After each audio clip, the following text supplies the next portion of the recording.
यदा मृगे कौरव संजयानां वीरेश्वथो वीरगतिम गतेषु व्रकोदरा विद्ध गदा विमर्श भगनो रुदंडे धृतराष्ट्र पुत्र। ये उस समय की बात है जब महाभारत का भयंकर युद्ध हुआ। पूरा कुरुक्षेत्र की भूमि लाशों से, शवों से भरी पड़ी थी। एक तृण मात्र जगह नहीं थी। इतना भयंकर युद्ध। ऐसा वर्णन किया है महाभारत पर तो कितनी सारी पुस्तकें लिखी है, क्योंकि वो इतिहास इतना अद्भुत है। जब युद्ध विश्राम हो गया तब भगवान श्री कृष्ण युधिष्ठिर को कहा कि मैं एक बार युद्ध भूमि जाना चाहता हूं। और श्री कृष्ण गए, और जब गए तो अपने आंख से अश्रु नहीं रोक पाए। युद्ध तो हो गया, पर ये क्या मंजर है आज का। एक के ऊपर एक शव पड़े हैं। कितने शवों को तो जलाने का ही अवसर नहीं मिला। ऐसा महाभारत का संग्राम। युद्ध हुआ, 5 पांडव अकेले लड़ते रहे। किसके बल पर? कृष्ण के बल पर। कुछ नहीं था उनके पास। कृष्ण की अक्षौणी सेना थी दुर्योधन के पास। अक्षौणी सेना जिसके पास आ जाए समझो उसकी विजय तो हर हाल में निश्चित है। दुर्योधन तो ठाने बैठा था कि जीतूंगा तो मैं ही, पर उसे क्या पता था कि जाको राखे साइया मार सके ना कोई। जिसको भगवान पे भरोसा हो, भगवान किसी कीमत पर उसे गिरने नहीं देंगे। उसके भरोसे को कभी श्री हरि टूटने नहीं देंगे। कुछ भी करेंगे। भगवान ने सब तो किया महाभारत में, शाम दाम दंड भेद, झूठ भी बोला। अश्वत्थामा मारा गया, अश्वत्थामा मारा गया, हल्ला मचिया चारों तरफ। पर भगवान ने हारने नहीं दिया। ये भगवान की शरणागति का लाभ है। जो समर्पित हो जाता है ना भगवान को, जीवन में कुछ हो ना हो, समर्पण होना चाहिए। समर्पण, उनको छोड़ दो, उनके चरणों में उनको मालिक बना दो। एक बड़ी प्यारा सा दृष्टांत है। कोई गाय के पीछे एक बाघ भाग रहा था उसे मारने के लिए। गाय भागती जा रही है, जान बचाने को जैसे तैसे कहीं बच जाऊं, भागती जा रही है। पीछे पीछे बाघ भी तेजी से भाग रहा है। भागते भागते भागते सामने एक सरोवर था जिसमें पानी नहीं था, कीचड़ ही कीचड़ थी। तो गाय उसमें घुस गई।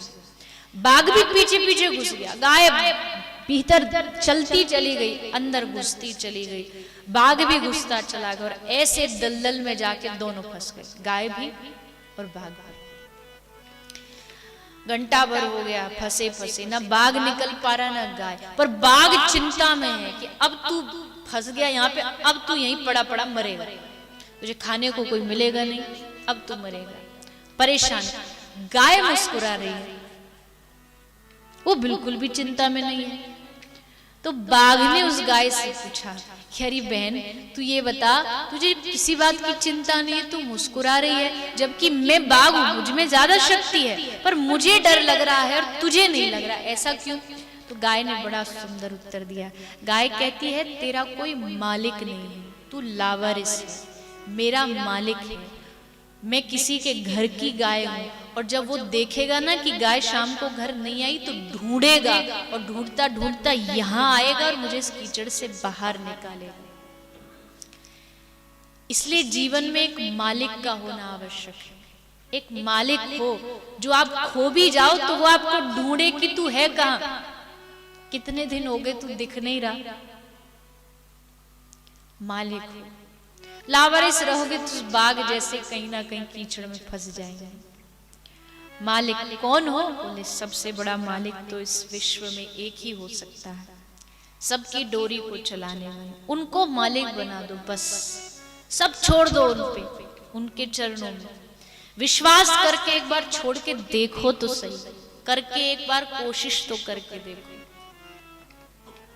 दुनिया में हम सब काम करते हैं, एक बार ये भी कर लेते हैं, एक बार ये भी एडवेंचर है ये भी कर ले, तो ये भी एक बार करके तो देखो, बदलाव ना आए जीवन में तो फिर कहना।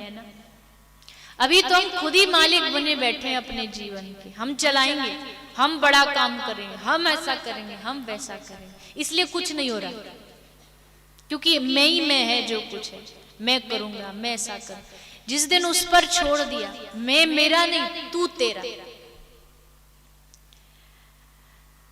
ये विश्वास प्रबल बन जाए, बस भागवत जी से कुछ मत मांगिए, बस यही मांगिए ये विश्वास पक्का हो जाए। हिलाई से भी हिले ना, हिलाएंगे भगवान, भगवान ठोक ठोक के देखेंगे, जैसे कुम्हार देखता ना घड़ा कच्चा है कि पका है, ठोक ठोक के घड़े को देखता है, तो देखेंगे भगवान कदम कदम पर, आपको इतने परीक्षाएं लेंगे कि बस हट जाए, उठा के मेरी मूर्ति को फेंकाए यमुना जी में, बोले ये भगवान सुनने वाला नहीं, पर आप हिलना मत, डगमगाना मत, समझ लेना कि अब ये परीक्षा ले रहा है, अब ये मुझे जांच रहा है कि कितना पानी है। युद्ध हुआ,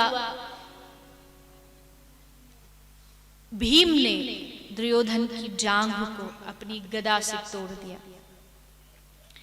अब दुर्योधन का कोई सहारा नहीं रहा, जिनको वो सहारा समझता था वो सब मारे जा चुके थे, एक आध जो बचे थे वो भाग चुके थे, अकेला था, युद्ध भूमि में पड़ा है अकेला, जांघ से खून बह रहा है, कोई पास में नहीं, पानी देने वाला नहीं है कौरवों को कोई, इतना बड़ा वंश, 100 पुत्र, 100 कौरव, सब नष्ट हो।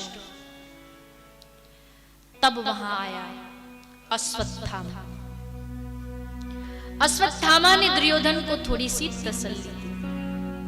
अश्वत्थामा को दुर्योधन अपना परम मित्र समझता था, हितैषी।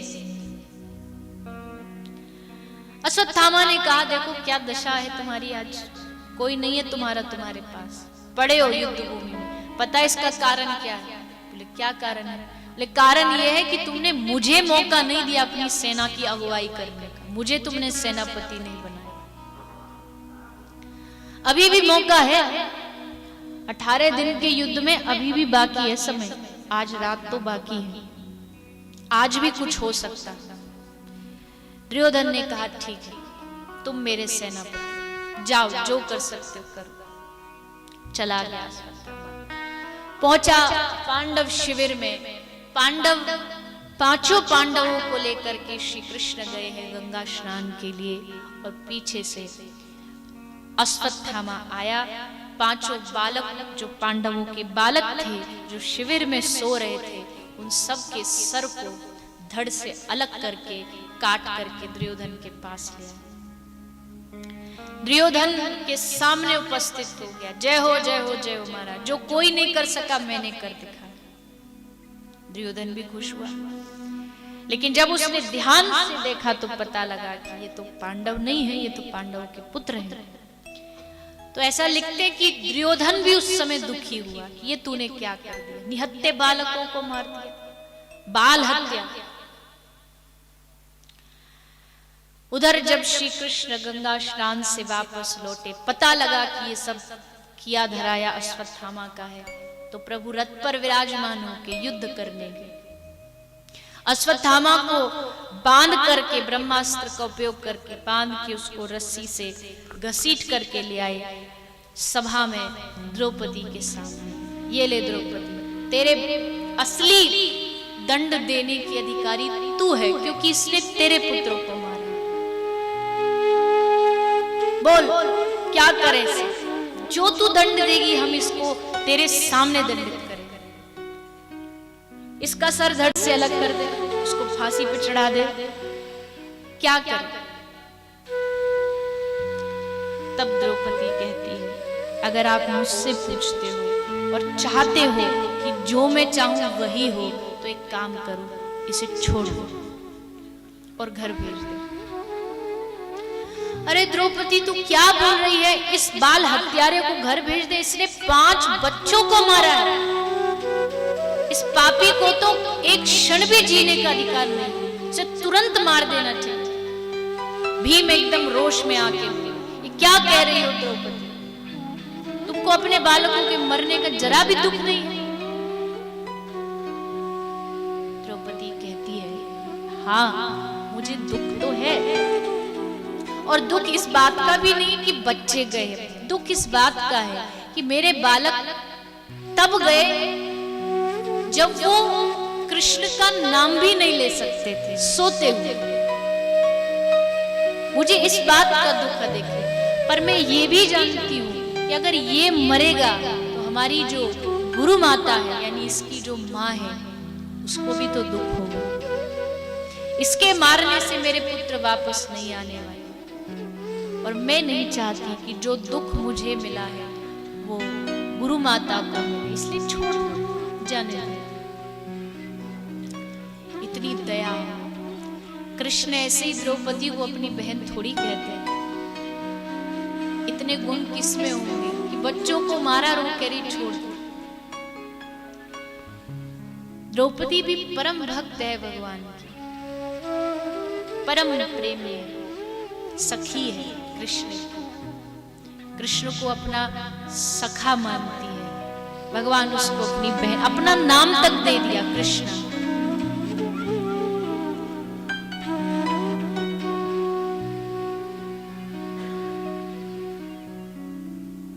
ऐसा कौन सा स्थान था महाभारत का जहां कृष्ण न आए? कोई काम हो उससे पहले तैयार करें। दुर्वासा ऋषि आ गए, भोजन नहीं है, कुछ नहीं है, आके खड़े हो गए। लो द्रौपदी अपना पात्र खोल के तो देखे एक बार, कुछ तो बचा होगा उसमें। लाक्षय गृह में पांडवों को बचा लिया, हर कदम पर ठाकुर जी ने रक्षा। अरे और तो और, इससे बड़ी परीक्षा क्या होगी? एक स्त्री को भरी सभा में नग्न किया जा रहा है। और बड़ी बात ये नहीं थी कि चीर खींची जा रही, बड़ी बात ये थी कि चारों तरफ जो बैठे थे सब धर्म के ठेकेदार बैठे थे।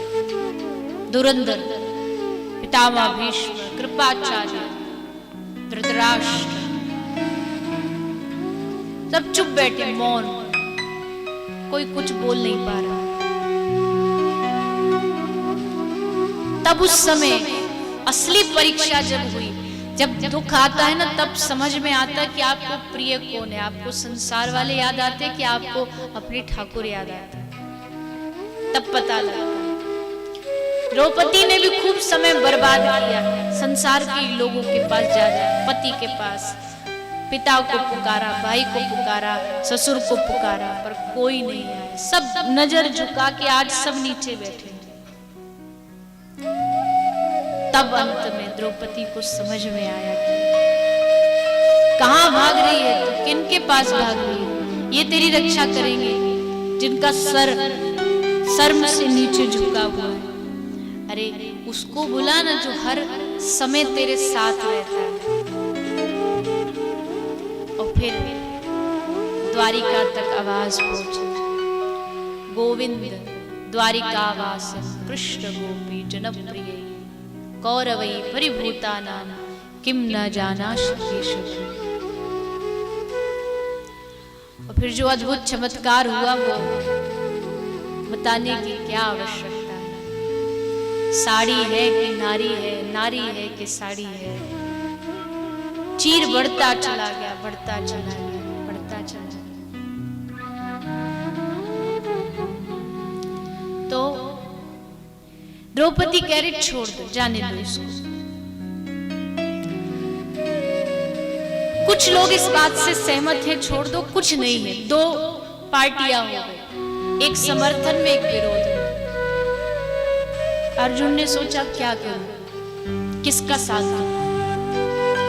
संशय मन में उत्पन्न हुआ तो कृष्ण की ओर देखा। हे माधव, अब आप ही बताओ मैं क्या करूं, मुझे तो समझ ही नहीं आ रहा। तब भगवान ने समझाया अर्जुन कि अर्जुन, किसी सम्मानित व्यक्ति का अपमान भी उसके लिए मृत्यु के ही समान होता है। जिस व्यक्ति की समाज में बहुत इज्जत हो, सम्मान हो, उसका जरा अपमान भी उसे मौत जैसा लगता है। मारो भी मत और मार भी मत, ऐसा रास्ता निकाल। क्या करूं? तो अश्वत्थामा के जो अश्वत्थामा ब्राह्मण है, और ब्राह्मण का सम्मान होता है उसकी चोटी, शिखा, जनेऊ, ये सब ब्राह्मण का सम्मान पहचान है उसकी। उसी को काट दिया, शिखा काट दी। मस्तक में जो मणि उसको जन्मजात मिली थी उसको निकाल दिया और उसको भगा दिया। लेकिन मत्सरता छोड़ती थोड़ी है। मत्सरता मतलब वही ईर्ष्या, मुझे अपमानित किया, अब देखो इनके कुल का कैसे नाश करता। तुरंत ब्रह्मास्त्र लिया, और इस पांडव वंश का एक ही वंशज था, अभिमन्यु का पुत्र, अभिमन्यु की पत्नी उत्तरा के गर्भ में जो पल रहा था।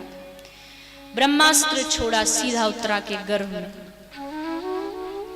अब उत्तरा घबराई, ब्रह्मास्त्र गर्भ में, शरीर जलने लगा, घबराती घबराती दौड़ी दौड़ी। अब इस वंश की एक स्त्री द्रौपदी पहले ठोकर खा चुकी है, जन जन के पास भीख मांगती, कोई मेरी रक्षा कर दो, कोई मेरी लाज बचा दो। उत्तरा ने सोचा वो गलती मैं नहीं दोहराऊंगी, मैं इनके पास नहीं जाऊंगी, मैं सीधा द्वारिकाधीश के चरणों में निवेदन करूंगी। और आ गई उत्तरा श्री कृष्ण के पास। पाहि पाहि महायोगिन देव देव जगतपते, हे द्वारिकाधीश मेरी रक्षा करो। और मुझे नहीं, मेरी कोई चिंता नहीं है, मेरे गर्भ में जो बालक है ना इसको बचा लीजिए। और ये बालक भी मुझे अपने लिए नहीं चाहिए, इस वंश, इस कुल में कृष्ण भक्ति को आगे बढ़ाने वाला बस अब एक ही बचा है। ये भी नहीं रहेगा तो इस कृष्ण भक्ति का यही नाश हो जाएगा। इसलिए इसको बचाना है, पर मुझे अपने स्वार्थ के लिए इसको नहीं बचवाना, ये आपका है, आपके लिए। तो आज तक भगवान की भक्त वत्सलता देखिए, आज तक जो भगवान कभी गर्भ में प्रवेश नहीं करते हैं, वो भगवान आज अपने भक्त के लिए गर्भ में भी प्रवेश करेंगे। अंगुष्ठ मात्रम ममलम स्फुरत पुरट मोलिनम, एक अंगूठे के बराबर आकार धारण करके श्री ठाकुर जी उत्तरा के गर्भ में प्रवेश करते। और जैसे गर्भ में प्रवेश किया, छोटा सा एक शिशु आंखें बंद करे हुए बैठा था। जैसे ही गर्भ में प्रकाश हुआ, तुरंत आंखें खुली और देखा तो सामने साक्षात भगवान खड़े। परीक्षित बड़े भाग्यशाली है, क्योंकि दुनिया जन्म लेने के बाद दर्शन करती है। परीक्षित ने जन्म लेने से पहले भगवान का दर्शन किया, गर्भ में दर्शन किया परीक्षित ने, और वो छवि बस गई परीक्षित के हृदय में। आगे भी जब राजा बने उसके बाद श्राप जो लगा, आगे जो कथा है उसमें भी उसी छवि को ढूंढते रहे कि वो जो गर्भ में मैंने आदमी देखा था वो कहाँ है, वो कहीं दिख नहीं रहा। तो भगवान ने जाकर के परीक्षित को पुनः जीवित कर दिया, और उत्तरा के गर्भ की श्री ठाकुर जी ने रक्षा की।